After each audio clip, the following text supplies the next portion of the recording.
Okay. Welcome to the P as free as you want to be part 2. Well, actually, it's not. It's like the 5th one we've done on suprapubic catheters and Mitrofanoff surgery. It's all about peeing, man. This is a big deal for us. And so tonight we're going to talk about both options, and we're going to talk about the pros and the cons, and we're going to answer questions, and I'm going to provide you guys with a few resources, and I guess, and basically, I hope that we'll all take away some information and come away with maybe a decision on which one will work best for us. So I guess, why don't we start? Well, I don't know. What do you guys want to start with? Why don't Kristen, Brooklyn, why don't you guys decide where do you want to go? SPC or Mitrofanoff to begin? Up to you guys. I'm a blank slate. Yeah, me too. Okay. All right. Well, I guess because I've talked about SPC so much, personally, I'm very curious more about the Mitrofanoff. So Doris had like a kind of a jacked up version of a Mitrofanoff about 15 years ago? 14. 14 years ago. The technique.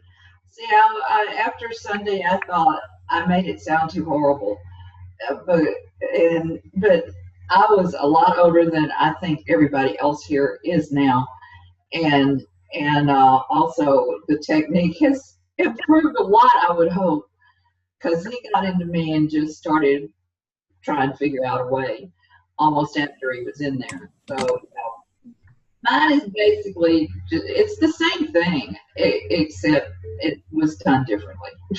Well, you don't have an appendix, right? So it's done through your appendix usually, right? Am I right, Michaela? Yes. Okay. And you spell your name Nici. Do you have like a nickname? Or is it Nikki or? My computer just did that. Okay. Okay. Well, whatever. All right. Do you like Michaela? Yeah. Okay, cool. All right. So, all right. So, Michaela, you had just had the surgery like a month ago, right? Yeah, a month ago today. Wow. So, tell us about it. Like, tell us what happened and like how to recover. You're gonna pee for the first time with it tomorrow, right? Yes. Oh my God! I wish we could get it on camera. So you have not peed yet? No. Do you feel ready? Do you think it's going to be okay? Yeah, it should be fine. Are you nervous? A little bit, but it should be okay. Okay. All right. So tell us about how it went down. Okay. Well, it kind of varies where you get it done from what I can tell. So like recovery times and everything and how they do it is a little bit different from place to place. But I'm in BC, Canada, and the way that our doctors do it is they try to use your appendix.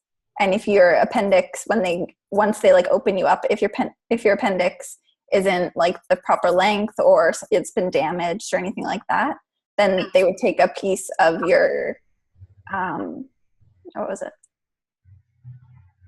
Your bladder, I think, or something. I can't exactly remember. They take a piece of something and they like make a tube to look like the appendix if you don't have like a usable appendix. So that's something that you don't know until you actually get in there. Oh.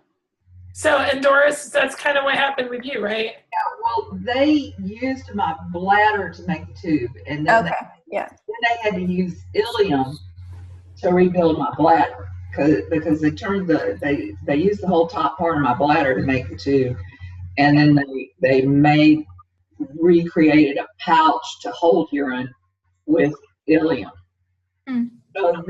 So there's what? Okay, I feel so dumb right now, but what is the ileum?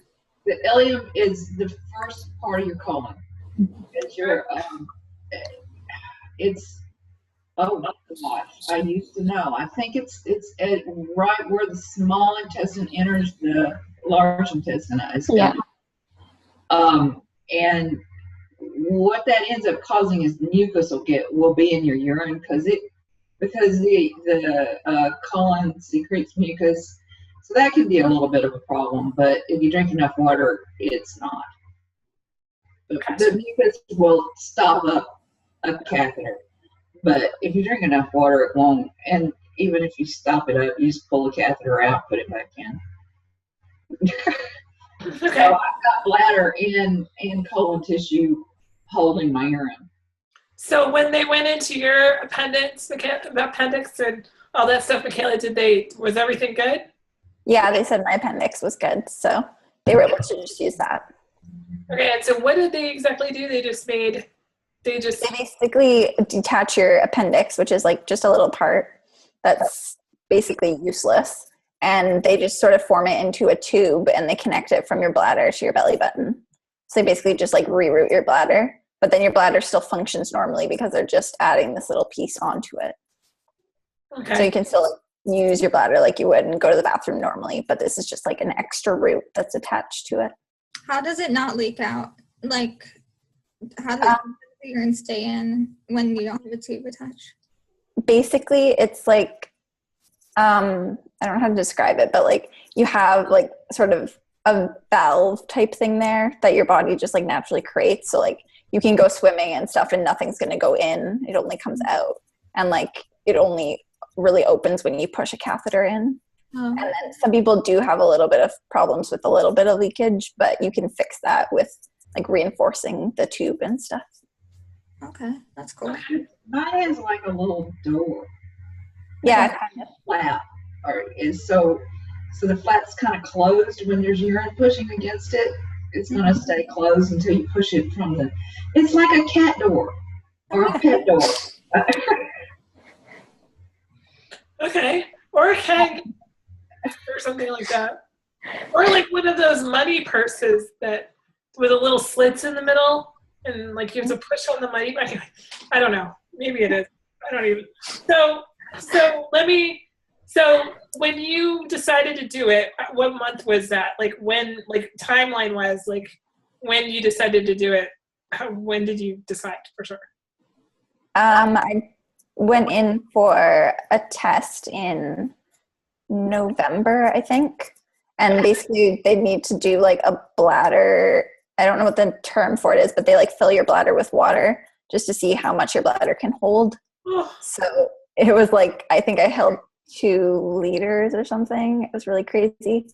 And just to make sure that they don't need to like make your bladder bigger before doing surgery. But some doctors don't even bother with that test because they need to for the surgery.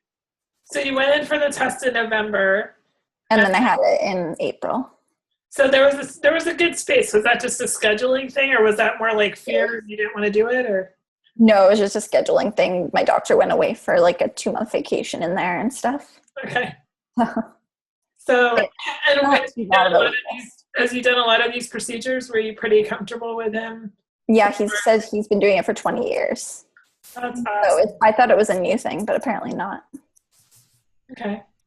Well, that's good to know. Maybe he consulted with Doris's doctor. Yeah. Yeah, where'd he go to school? So you went in for the surgery in April, and how long did the surgery last? I don't know the exact time because I was really out of it for a few days, but I think it was less than 3 hours. It wasn't very long. And then when you like general anesthesia? I don't know science terms. Like, were you out? Yeah, I was out. Okay. That's But what I think worries me. I think that they kept me like very lightly out because I actually like woke up right after the surgery, like in the operating room once they were done. And then they like put me back under just a little bit. And then I woke up where I should have woken up. Okay. But they were monitoring me really closely and like just had me really lightly under. Mm-hmm. But they didn't seem worried about my breathing or anything going under. And I'm only at like 34% lung capacity. So they weren't concerned at all. Okay. did you have a lot of consultation with anesthesiologists and stuff? Like, were they very aware of where you were at lung-wise and stuff? I like told them, and I thought that it would be a bigger deal than it was, but they were totally like brushing it off like it was no big deal. So I was like, okay, That's scary. That is kind of freaky. So, do you know like how you were positioned in the surgery? Did Did they did you have any, because there was a story that we were told months ago where somebody went in for one of these surgeries and they broke her legs because they were positioning her legs and she had contractions. Oh my God. Positioning them and they broke her legs in surgery. Oh my God. And so I remember like thinking, oh my God, like that's just horrifying. And I got really scared because, so do you know like what they did with you or what your positioning was in your surgery? I'm gonna ask you. Okay. We told them ahead of time, like where I had contractions and stuff. So they let me like put pillows under my hips and I think like my tailbone and my shoulders and stuff. And then I had pillows under my knees to keep my legs propped up as well. When you went in for the test, did you have to go get sedated for the test? No, I was awake for that. I just laid on the table and they just filled my bladder. Oh, Wasn't the most comfortable thing. Oh, God, it sounds horrifying. I was terrified for that, but honestly, like it wasn't really that big of a deal. Oh, shit. I almost didn't get the surgery because I didn't want to do that test. And then it was like really not that big a deal. Okay, well that's good. That's good. That's good. The test is called urodynamics. Yeah. Yeah. So, I hate it too. I hate it. I didn't want to go do it, but I did it too, and I hate And it. it wasn't that bad. Yeah, it wasn't that bad, but I don't want to go back. Yeah. so when you, Doris, it was the same kind of thing. Like they were cool with your contraction, stuff like that. And I was. I at the time I didn't know how bad contractures could be, but I know now because Nancy had broken a leg from contractures. So I was real adamant talking to the people that were going to be in the operating room when I had it revised in January, and the first person I saw was the anesthesiologist, and I told him about the contractures, and he went into the operating room and lectured everyone in there, including the surgeon. So, and when I got there, he said, "I told everybody, and they are not going to touch your legs." So they took that seriously. Well, that's good. I think that that would be a major lawsuit to come out of a procedure with broken legs. That would be really horrible. So you get the surgery, you come out of the surgery. How pain tolerance? Like you said, I know you told me in chat that you were on morphine for like 3 days. Were you pretty much not with it at all during that time? Were you just kind of like sleeping a lot and like in La La Land, or were you pretty? I remember like bits and pieces from probably the first 2 to 3 days. I had friends come visit me on the second and third day, and I kind of just remember like bits of it. But after the third day, I was pretty much like okay with just being on like a lot of Advil and Tylenol, which they said was uncommon. Usually you might have to take a bit more morphine, but I have a really high pain tolerance.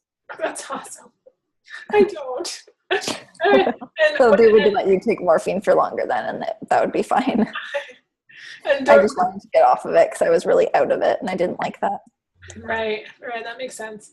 Doris, Doris, was it like morphine? I think I was on morphine for 3 or 4 days, but what happens when you stay on morphine too long is and any abdominal surgery, you get horrible gas.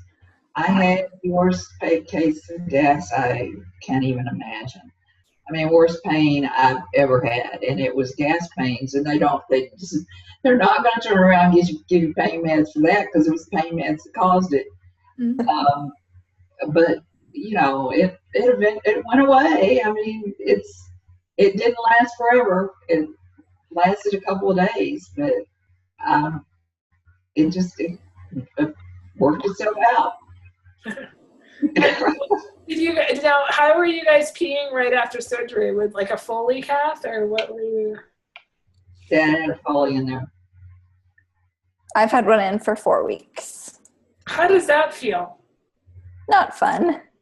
It's not fun. Is it like, so a Foley, and I don't know all the catheter stuff. I haven't been in a hospital with a Foley since I was like 10, because I had my back surgery. And I don't even really remember it, but it's like basically attached to your like clit, right? Around there or whatever. Balloon in your your bladder. And And then I can't tolerate them. I can tolerate them for about a day. That's why I had to have the surgery, because I hate having a Foley in me. where is it? How does I should go look it up. It's in your bladder. It goes into your urethra. Well, depending now, they left a Foley in me when they revised my stoma also, but it normally a Foley goes through your urethra, and then they blow up a balloon, and the balloon's in your bladder. So think about that. So there's a tube that's coming out of your pee hole, which is in your hoo-ha. It's between the clitoris and the opening to the vagina. So you got this tube coming out of you, and it's attached to a bag, I imagine, right? Yeah. And does it like come out, or have you had to have it changed since you've had it installed, or? For like my doctor, he wants you to keep it in for 4 weeks. So sometimes 6, depending. God damn. It's actually not that bad though. Like I get spasms, which really hurt. Like I was just in class and I was like crying, but just because it makes my eyes water. So I looked kind of ridiculous, but it's just like a little bit uncomfortable at certain times. But then when it's not doing that, you can't really tell it's there. I'm just like so amazed by your bravery.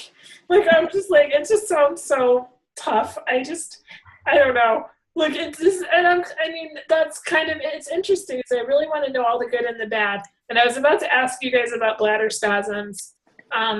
You're still getting them. Obviously, you had one today because of the Foley. But will you have them after it all is all back to square? Like everything's good. I don't know because I am still getting them, but I think that they're supposed to go away. Okay. And they have medication that you can take to get rid of those too. Mm-hmm. And Doris, did you have bladder spasms? Do you have them? Well, only when I wait too long to pee, and if I've got a bladder infection. But I pretty much got the bladder infections under control. I don't know. Now the Foley's, yeah. If I've got a Foley in me, I hate it. I'm not good with that. Did you have the Foley for a while after your surgery, Doris? Yeah, I had a Foley in there for I think 2 weeks, and it was actually suprapubic. It was SPC was right below where the stoma is after the surgery, and I think it had it for 2 weeks, and that thing was, when they pulled that out, it healed in like 2 hours. So when you pull an SPC out, you got to get it right back in. Yeah. But I hate it. And then even after that came out, I got an infection and they wanted to put a Foley in me. And that lasted a few days, and I threatened to take it out myself while I was still in rehab. And I told them, if y'all don't get this thing out of me, I'm going to pull it. I'm going to get it out myself. Because I didn't know how, because I was putting Foleys in by myself before I had the surgery. If I wanted to do something or go somewhere or be free of peeing, I inserted it myself. And yeah, I did. I don't like it though. Emily's face is amazing. I don't even know what that entails, but that's so good. So like, all right. I'm still going. I'm still there, sort of. I haven't totally shut off, but I'm really. I see your faces, and you guys look so calm, and I'm like, okay, it's got to be better than what I'm imagining, because it sounds horrible. It is so good to be free of everything and know that I can pee. It's so good to not, to be sitting here and drinking my protein drink in 2 shots of espresso and not think that I'm going to have to pee before this thing is over and there's no attendant here and there's no, because I know that I can. And I'm sitting here without any tubing hanging out of me, which is just delightful. It's like being a regular person. Yep. Regular, what is that? So yeah, I mean, so your Foley's coming out. They're gonna take it out tomorrow. Yeah. All right, and then so you haven't peed at all with this thing. Like you don't even know if it's working. Well, I have a tube in my belly button. So for the whole 4 weeks that I've had the Foley in, I've also had a small tube that's coming out of my belly button, and it's just like a really short one, just to keep the hole open. Does it feel weird? No, you can't even feel it. Okay. So most of my belly button's healed now, and I have the staples out and everything. So tomorrow I learn how to cath it. Do you feel like you have to pee? Like, do you have that feeling?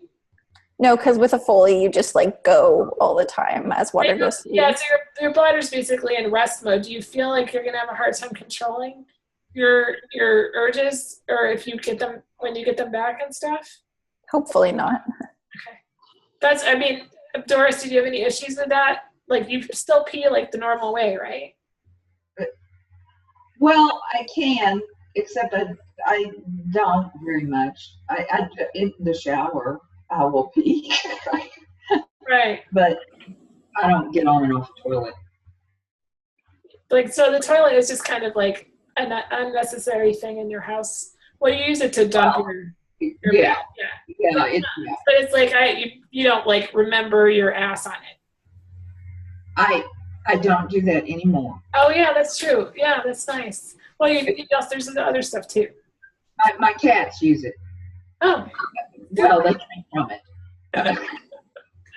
So and then the Foley's been in, so you really don't know if how the whole bladder control thing is going to be. I think it should be fine. I've heard from my friends that it's perfectly fine. How many friends do you know that have done it? I have 4. They're all sort of around my age. Wow, it's amazing. Do they all have NMD? They all have SMA. Oh, wow. Are they on our group? Are they in our group? You don't I have to out them, but are they in Living with MD? Holly might be. I'm not sure. It's Shaylin. I think Shaylin is. Jalen isn't. Oh, really? Tell them I said hello. And then I don't think Tori's old enough because she's No. still 17. Okay. Yeah. That's amazing that they're getting them that young. Yeah. Like, I can't even imagine. I'm 37 years old. I'm going to be 38 next week. I can't even imagine not dealing with this problem for this long of time. Like, how old are you, Michaela? I'm turning 20. Damn it. Jesus Christ. I'm so mad. I'm so mad. Like, why did I know about this when I was younger? Like, it's not fair. All right, anyway. But I probably would be still scared. Like, I'd probably have waited till this age because I'm such a freaking scaredy cat of this thing. I am too, though, but just looking at like how great it is once you get it is like a good reason to go through with it. Like, I'm terrified of surgeries and I don't like doing them. I don't like pain, but once you like get there and you know like this is what you're gonna have and you're gonna be so free to just do what you want, it's worth it. That's the thing. Like, I can't even imagine how freeing it would be. I haven't had surgery since I was in 5th grade, though, and I'm terrified.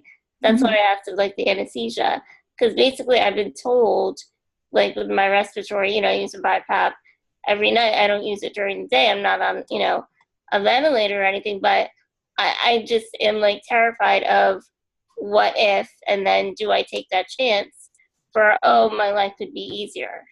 Like, I don't know. Right. So let's talk about it a little bit differently now. Let's talk about the SPC. So Heather, I know that you haven't had the best time with it, so maybe you're not the best representation of Team SPC at the moment. I'll give it the representation it deserves. My body is strange and peculiar and doesn't act quite like other people's. So knowing that, I can explain it in a way that it's more accurate of an SPC. Okay, so let's explain it. So tell us about yours. Tell us how it all went down for you. Or Can you ask me the mirage of questions? Because I feel like that's way easier than like. Okay. All right. Well, yeah, just the open floor. Okay. Yeah. All right. So how old were you when you decided to get it? I got it when I was 21. Wow. And you're how old are you now? I'm turning 26. Okay. So you're 21. You're so lucky bitches, man. You guys are like, I'm so mad. Anyway, all right. Anyway, so you're 21 years old. You decide to get it. Yeah. And what was the timeline between your decision and actually the whole procedure? I decided that I was going to do it maybe in like October, and I got it done like maybe 2 weeks later or 3 weeks later. You don't fuck around either. You like when you make a decision, I don't. you're on it. Like you don't give yourself time to freak yourself out. Like that's my problem. I know it's best for myself, and I feel like if I give myself time to like worry and have anxiety over it, I won't get it done. And turn into me. That's exactly what you do. Yeah. So I feel like I need to get it over and done with before I freak out. Totally. I totally need to borrow that philosophy. So you went in, and were you under Twilight, or did you go out? No, I was out. You were out. Yeah. Now there's some people that say that it can be done by Twilight. You can get it changed under Twilight. I personally was too terrified to do it under Twilight. I was just like, put me out. I don't want to deal with the surgery. Like, just knock me out. I don't want to know anything. Don't wake me up. Did you have any worries about anesthesia or anything like that? At the time, I didn't worry about it at all. No, I didn't. I still don't have any problems with like respiratory illnesses or anything like that. So I've never had any problem with. Well, you just got over a pneumonia. This is true, but that was a weird and strange occurrence that I blame Austin's weird weather. Okay. All right. Well, I mean, but you recently you're not on a BiPAP yet, right? No, but I'm gonna do a sleep study that I haven't done yet and see if I need it. Yeah, and then you have a cough assist now, right? Are you using it? I don't have one. No, I have a vest, but I don't use it. I know it sucks. I don't use anything. I don't like them. I don't care. I don't want it unless I need it. Right. Yeah, I know how you feel. I just started my cough assist BiPAP Worlds this year, so. But I'm sure it'll happen eventually, but right now I don't want it. I don't want to deal with it. So what happened? So you went in for the surgery. How long did it last? Do you remember?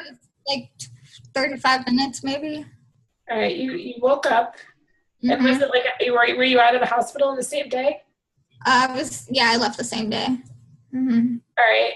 And what's it like? Like I was loopy and exhausted for like a day, and then the next day I was up in my wheelchair and I was pretty much fine. And then there was a tube. There's a tube. I have a tube. It's about like 6 inches long. How long is it? Maybe like 6 inches.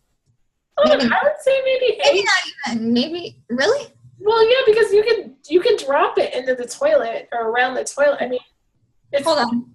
Pull it out, baby. I've seen it now twice. I've seen her rip it out twice. Or maybe 5 inches. That's how long I'm going to guesstimate. Okay. And it's like, it's about the size of like a straw, maybe a little bigger than a straw. Yeah, it's basically the size of a straw. Mm-hmm. Okay, and it's like rubbery and plastic. I've seen it. Rubbery and flexible, and you can wiggle it around. So there's like a little flip on the end, like a flip valve on the end, right? So like mine, I keep a cap in the end. It's like a little blue plug. But some people use like a flip where it's like a lever and you flip it over to the other side and you go. But I keep a little plug in it instead. I like the plug better. It just is easier for me to grip and handle. Right. And so you left surgery that day. You went home. Did you pee with it that day? I did. And did you feel like you had to go? I felt like I had to go. I had bladder spasms I still have bladder spasms. But I take medicine for it. But during the first 2 weeks or so, it was pretty bad. They hurt pretty bad. Was it attached to a bag from the beginning, or like? I attached it to the bag overnight for the first day, and then decided to give my bladder a try the next day because the doctor said it would be fine, and it was fine. Wow! So you went straight to the flip flow. Mm-hmm. Yeah. and so the flip flow, wasn't that installed, or how do you install it? The flip flow is just like an attachment piece that goes on the end of the tube. So you didn't really have to so you just basically took off the bag and put on the flip. Right. Yeah, exactly. And you were just controlling your own bladder. Okay. So when Allie had hers done, she said in the previous hangout, so I'm not outing her bladder situation, but she said that she was attached to a bag for about a month, I think. And she was peeing in the bag, and then she kind of had to build up the strength and the bladder control to after that, because it's kind of like the Foley in that sense, where you're just peeing, whenever, and you don't really need to worry about feeling like you have to go. But she said her bladder was really angry. That's how she described it. And she said that her angry bladder really needed the break from having to feel the pressure.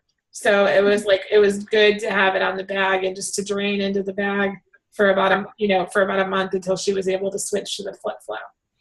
Makes sense. So, and she said also the flow was very slow. The flow was slow at first. So she was it was taking her 20 minutes to get to pee, because she was peeing and peeing, because it was she had to get a different size French or whatever.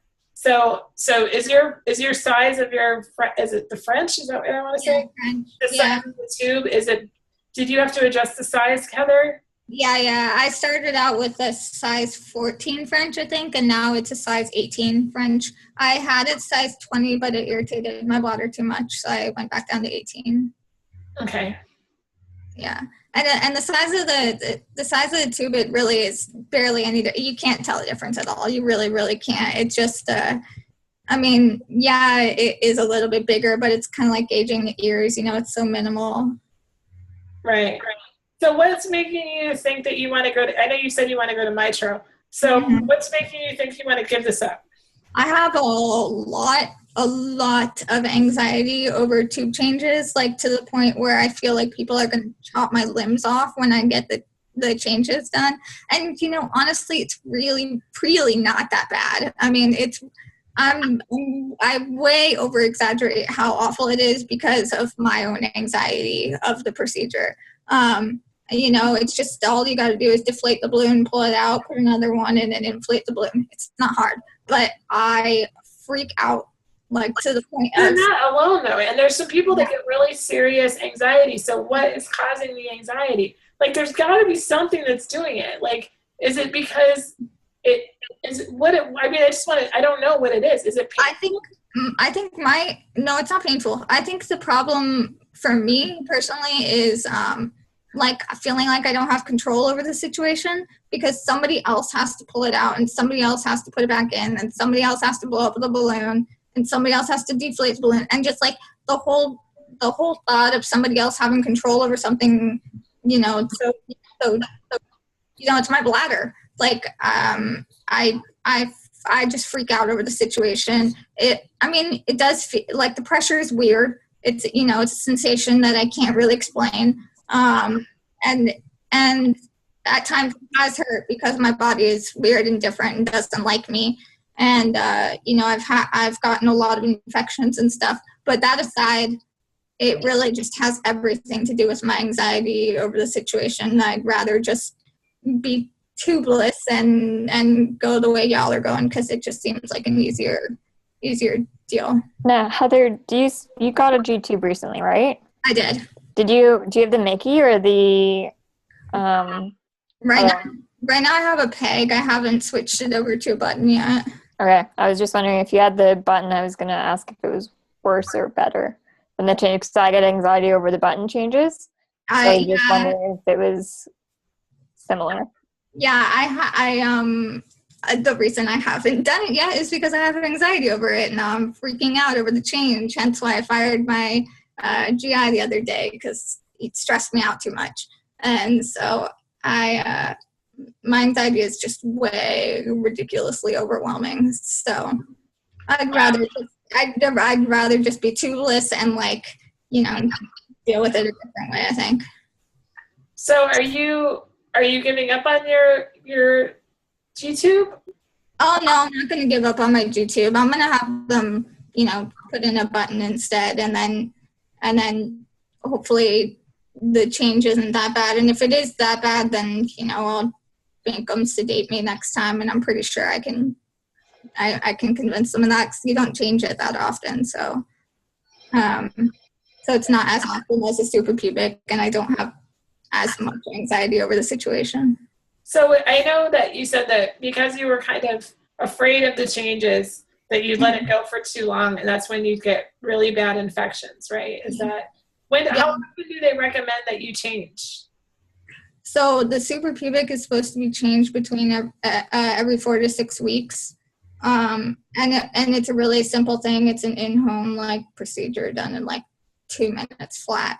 But I have too many problems with it. But I used to wait, I've waited an entire 8 weeks to get it changed, which is just ridiculous, because my urologists say that personally I should get it changed every 2 weeks because of the way that my body works. So it was really good.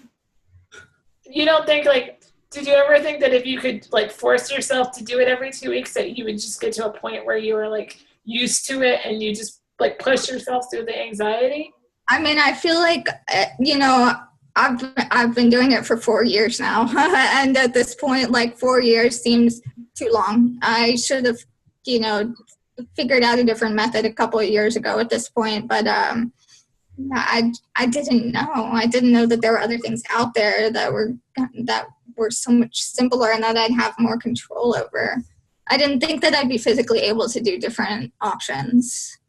Oh, and let's talk about that. And I wanted to also talk about the physicality of it all. So when you're lifted, Heather, are you cradle lifted? Yeah, cradle lifted. So did you feel any pressure when you're cradle lifted or kind of squeezed with your legs up? Do you feel any kind of pressure in that area? Only when I have to pee normal, but no. Okay. Right. And that was one thing I was worried about with transferring and stuff, that it would kind of get in the way. And you're able to wear jeans and tight clothes and stuff like that? Yeah, I wear tight clothes. The stoma is maybe an inch below my waistline, so I have no problems with jeans buttoning and stuff like that. Okay. And Doris and Michaela, do you guys have any issues? I mean, have you had any discomfort with lifting or sitting up or moving around or anything like that at this point? I don't have any problem as long as nothing's attached to me. That's what's great. But if I had a fully in me, I'd worry about it all the time. Gotcha. For me, it was only painful when it was first done, just because everything was really sore. Other than that, though, after a week or two, it feels perfectly fine. How are you lifted, Michaela? I use a sling for most of the time. A sling, like a Hoyer lift? Yeah. Okay, is it a ceiling Hoyer or is it a regular just? A push one. Okay. All right, and then that's how you do all your lifting. So you're kind of. Except my mom. My mom just cradle lifts me. Okay. And then Doris, how are you lifted? Hoyer? Hoyer. Yeah, Hoyer. I have not gone to Hoyer yet. I do pivot transfers. So I kind of look like I'm seated. My legs go in between the legs of the person that is lifting me, and their arms kind of come under my armpits like a forklift, and they pick me up and they hold my weight with their legs, and then they turn. That's what I did. Do you do that? Yeah, I didn't know there was a name for it. It's a totally dependent pivot transfer. Some pivot transfers you put your feet on the ground and the person kind of moves you up. But I can't put any weight. It's all between their legs. And when I learned that lift from a bunch of PCAs at my college who were lifting about 20 different women a day. What did you call it? Their backs. It's just a pivot transfer. Oh, just a pivot. Okay, gotcha. Pivot transfer, but totally dependent. Because pivot transfer. Contractures prevent me from enjoying that transfer. It hurts because when somebody picks me up, my legs drop and stretch my hips, and it right. But this one, your legs don't drop. because your legs are crossed at the ankles and they're right between the person's thighs, and they come right up to you, so you're almost still seated, and you just get lifted and pivoted. A lot of people do. It's a scary ass lift. If people don't know what they're doing, it can go horribly wrong.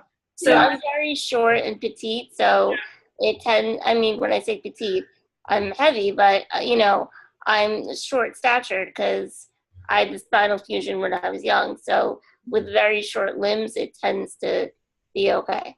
Yeah. Well, and that's also just the fact is, if they lose the legs, then you're fucked. Yep. You just, and you drop. And that's the scariest thing. So if the person, it's one of those very, very careful trained things that I do. And I don't have everybody do it. But my other option would be the cradle lifts. I have not gotten a Hoyer yet, but I'm getting one. So I'm going to start doing Hoyer lifts. They're not that scary, I promise. Oh, I totally believe you. I'm not really, I'm just worried about the time factor. I just think that they seem like they take a lot of time. Mine can do it in like 10 minutes. Really? 5-10 minutes, yeah. If they're efficient. Do you, this is kind of it's off topic, but do you like pee while you're in it? Or do you get lowered onto a shower chair and then you pee? I get lowered to the toilet and then they take it out from the back. They like lean me forward and pull it out. Oh, okay. And then they lean me forward to put it back under. Okay. Yeah, and then just to my chair. Okay. Also, Emily, if you're worried about time, I can send you a picture of my sling. It takes like 5 seconds to put on. Really? Really? Do you leave it in your chair? I don't want it on. It's not like a bucket sling. Uh-huh. Most people use like the full one that goes under you. Uh-huh. It just wraps. There's like one piece that goes around your waist and then 2 pieces that go under your legs. Wow. U-sling. It's called a U-sling. Is that what it's called? Yeah, yours is called a U-sling. That's what I use. But the other one is called a universal sling. So you have to be careful that they're not using the wrong term, because the universal one, you basically have to stand up to get into it. So what's the point? The U-sling fits down around your back and then under your legs, and you don't have to be lifted to get into it. Is that what you use, Doris? Yeah. Yeah.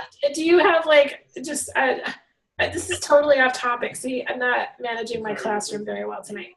But it's like when I used to go off on tangents in the classroom and the kids were like, yeah, let's keep talking about that. Let's not go back to the work. Anyway, but could you theoretically have sex in your U-sling? Me?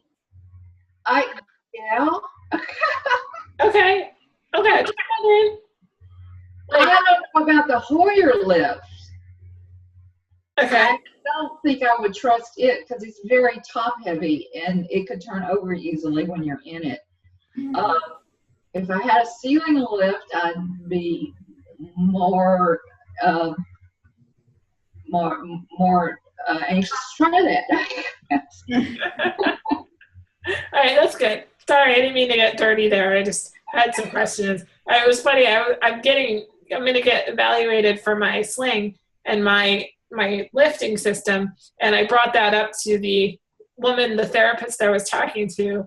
I asked her if it would be possible, and she was like totally freaked out. She was like, she was kind of taken aback, and then she was like, oh. And I was like, not that I'm not, it's being paid for by vocational rehabilitation, and my career is not prostitution, so I can't really explain this as a job related goal. But I just was like, I was like, oh, just, I do need to get to work, but I was just wondering, could I possibly have sex with this thing? Thanks very much. So anyway, but that's my thoughts. So I really hope my dad Is it going to be a ceiling lift? Huh? Are you getting a ceiling lift? I'm thinking about it. Okay, then go ahead. Do whatever you want in the thing. And don't tell the book rehab people. We all want to know. I mean, I don't understand why that's a problem. I needed to get up for work, and I'd like to have sex with it. Sorry, that was my dog. He's crazy. No, it's okay. So anyway, all right. So I guess so Michaela, what made you decide? I know I've talked to Doris about this, and Doris, you mentioned it even tonight that you hate tubes. You don't want anything to do with those things, and you don't like Foley's, and you don't want your bladder being like tapped and all that stuff. So, Michaela, what made you decide to do the mitral surgery over an SPC, which is far faster, easier, simpler? I had never really even heard of the SPC before, like joining your guys' Facebook groups and stuff. What? Wow. Like they don't, in Canada, they don't tell you. I actually I want to get mad at someone because they don't teach you about anything. Like I had never heard of the Mitrofanoff until one of my American friends got it. I had never heard of an SPC ever. Well, Same here. Not told about this stuff. Well, you imagine being 35 years old and finding out about it. That's what sucks ass. Let me tell you that. Because you're so lucky you're just 20 and you're just, holy crap. But yeah, I wonder what would have happened if we would have had this knowledge when we were, when we were younger. When we were teenagers and we were far stronger. Like, this is where I get really annoyed, and I shouldn't be recording this right now. I should probably stop recording. But I really get annoyed with the MDA because it's like, okay, if you're out to help us, why aren't you telling us about these things? Like, this is a key thing. Like, it's so important. This is such a big life issue. And I just think that they think of us in such an objectified way that they don't even think we pee. I don't know what they think. I don't understand like how people when they find out that I just pee 3 times a day or whatever, like when I'm restricted and how much I pee, they're like, whoa, like they don't even get it. Yeah. But if they had people in the organization that were running the organization, this would have been an issue that would be brought up to families. But it's not, because they don't have anyone that understands what this is like. And it's very frustrating to me that we are finding this out late in life. It really is. And I realize it's not necessarily a guy issue, but it is a guy issue. There's a lot of guys that would rather have something else, an alternative to this, because this is a maximum independence move. Like if you have this, then theoretically, if you have some strength, you can pretty much get this stuff done. Yeah. So are you going to be able to self-calf? Yeah. Yeah, you feel like you're not going to have any problems at all? Oh, no. It's super easy. Shit. I know. When are you going to try peeing tomorrow? I don't know. Whenever I go. I don't know how long it's going to take and stuff. Oh my God, I'm dying to know. It's kind of shitty that we're having this tonight. I was like, really, I want to know about the first pee. Like, I want to know. I don't know, like I peed. I need to do like a follow-up interview with you or something like that, like the day after. Kind of like The Bachelorette. but it would just but yeah, no, I really see, screw The Bachelorette. Like this is so much better. So anyway, do you have thoughts about where, like, how much, like, are you really going to increase your water intake? Are you? Oh yeah. Do you think it's going to help you like as far as, and Heather, I know you've been sick as a dog lately and it's not been good for you at all, but like, do you feel like it did make you healthier? Having to be, oh my gosh, absolutely. I've been so much more hydrated.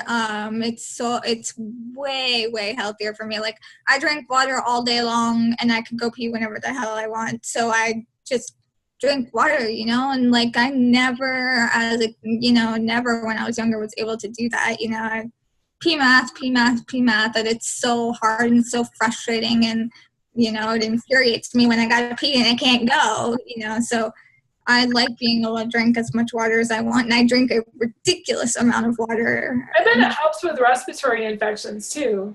I'm sure it does. And that's what they tell you all the time, is drink lots of water, and I'm always like, screw you, doctor. It's like, you try to drink lots of water. Yeah. So what about, Doris, you mentioned that you were on the water train early on, but then you're not as on the water train anymore.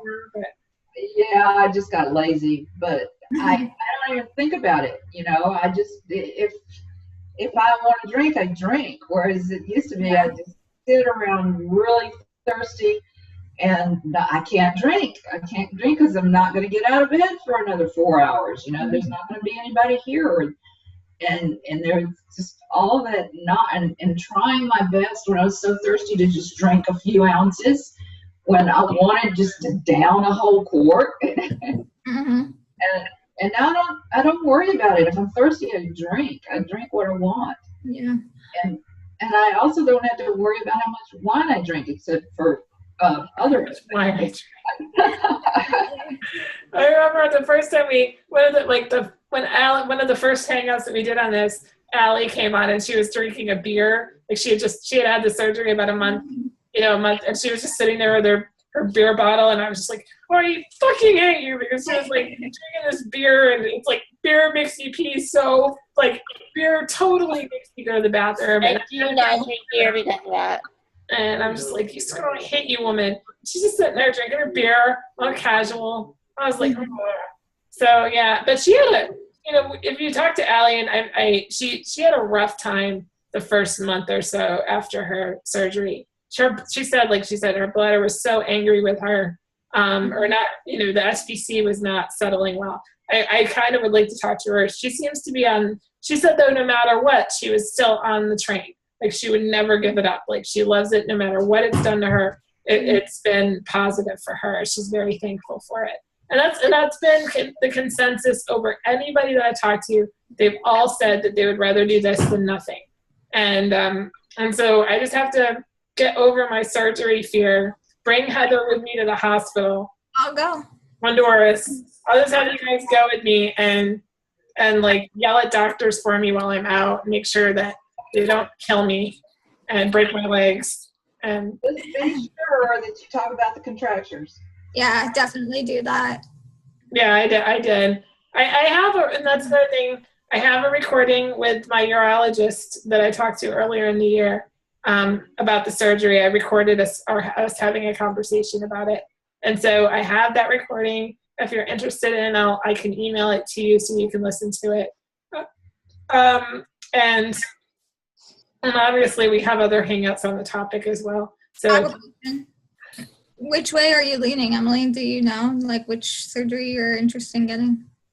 So I need to factor in work time.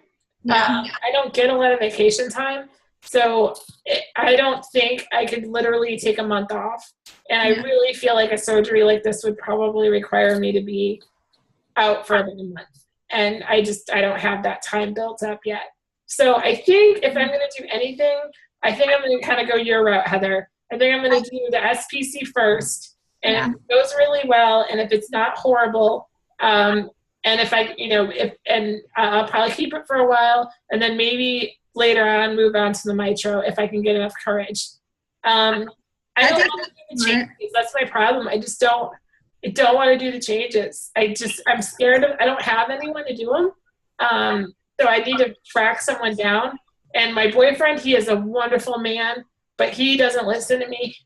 And I'm so afraid he's going to screw up these changes. He's offered to learn how to do it, which I think is very sweet of him. But I'm so afraid. Like, I'm afraid he's going to, like, put the balloon up my nostril or something like that. Like, he's just not going to pay any attention to me. I think the one good thing about the SPC is that you can literally train anybody. So, like, if I were not freaking out anxiety over it, I would have the 2 people that I hired as my assistants to just change them. Like, it's so simple as long as, your body is responding to it well. So literally, and since it's not that often, I mean, you maybe pay someone $30 to change it a month. Like, honestly, it's really not that bad. Well, I have a friend that went to my attendant, Yaneli, of 9 years, who actually helped you at the hospital. She's a nurse, and I could probably call her over once a month to do it for me. Absolutely. I'm sure she wouldn't mind at all. Yeah, and I could probably get someone to do it. So I think I'm going to just start with the SPC and then move to the mitro. I think I think that's a good option for a lot of people, because if the body does respond well to the SPC, it's not a bad thing at all. But then of course there's the control thing that a lot of people have issues with. Yeah, I I think I'm at a place in my mind where the control thing won't bother me that much. I think it's more. You have a lot of control over it. I mean, mine's practically a penis. Like, I just go when I want to, you know, like, it's not much different than having an anatomy there instead. No, so I'm wondering about sex. Is there any issue with penetration or anything like that with sex at all? No, because it's nowhere near it, and like rubbing against it doesn't. You don't feel like any pressure on the bladder area or anything? Nothing at all. No, sex feels just as awesome. Promise. Okay. All right. I got it. I have to disagree. I just can't. When I've got a Foley in me, and if that's a Foley through the stoma, it's such a horrible feeling that, and it's right there. It's you know, your vagina is here, and your bladder is just right on it. Well, it's right there. Yeah. And if it's going to push on that balloon. At least in my body it does. Well, also, I think it depends on the girth of the object or the man or whatever it is that's going in you. So, if you, I mean, it depends on, you know. I mean, I don't know. You know, I've already told you, I don't want anything in me. But I mean, if I have one thing in me, I don't want another thing in me.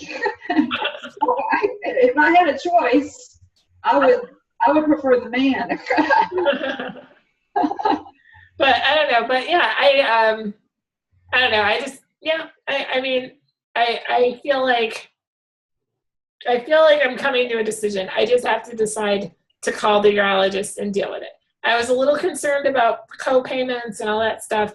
So maybe after my co-payment stuff renews, so every year I have to like pay into my benefit stuff. So September is when it renews.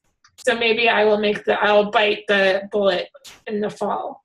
I'll be there with you. It's sad because I was going to be the next one, and that was last June.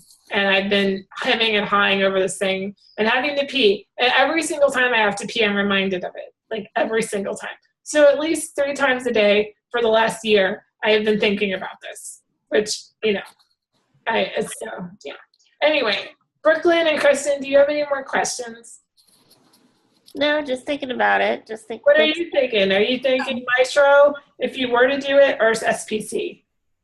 I don't know. Personally, it feels like the Mitro, just because, not that I have the control issues, but I don't want to put more on my caregivers or my family right now, and I wouldn't want to like put more responsibility on them. So I feel like Mitrofanoff, you're more independent on your own, and that's the whole purpose of me doing it in the first place. But that scares me because it seems like more involved surgery. So it's like a trade-off. Yeah, that's the same as what I think too. I'm leaning towards Mitro more just because I have a lot of anxiety as well about my YouTube changes, and I don't think, and that's only every 6 months, and I don't think I could do it that often ever. Yeah. Well, hey guys, I did a run because my personal care attendant's coming, so sorry to run, but no, it was great having you. We're pretty much done anyway, so thank you so much. Thank you guys. Thanks for having me. Thank you for coming. Have a good night. Yeah. Bye. All right, and then number 5. So is everybody good then? Are you any more questions, or we're all done for tonight? Yeah. I think I'm okay. Cool. Yeah. It was really awesome, like having you guys here. I really appreciate it. Thank you. I thought it went really well. I hope that people watch this and learn. I encourage you to let people know about the YouTube channel and stuff like that. And if you have any more questions, or you want me to send you an email of the conversation I had with my doctor or anything like that, you can let me know, Brooklyn. And yeah. So I'll probably be bringing either Heather or Doris, or maybe both of you, to another doctor's appointment in the near future. You can come with me to my microsurgery too. Oh God. We'll see. I don't know if you want me. Like, I don't know if you want me in the seat of the person that's going. Like, I might be too freaked out for you. I feel like I don't know if you want me there. Maybe Doris, because Doris has done it. I want to be there while she's still on morphine. Yeah. I'm a little bit crazy on morphine. I can't wait to hear how your pee goes tomorrow, Michaela. I know. Yeah. I feel like you could do we'll do like a little part 2 interview or something. I don't know. Okay. I'll get in touch with you so we can do after the final rose, after the final pee or something like that. Okay. I'm going to go watch The Bachelorette now. Good call. All right. Good night, you guys. Good night. Good night. Bye. Thank you very much. Bye, Bye. everybody.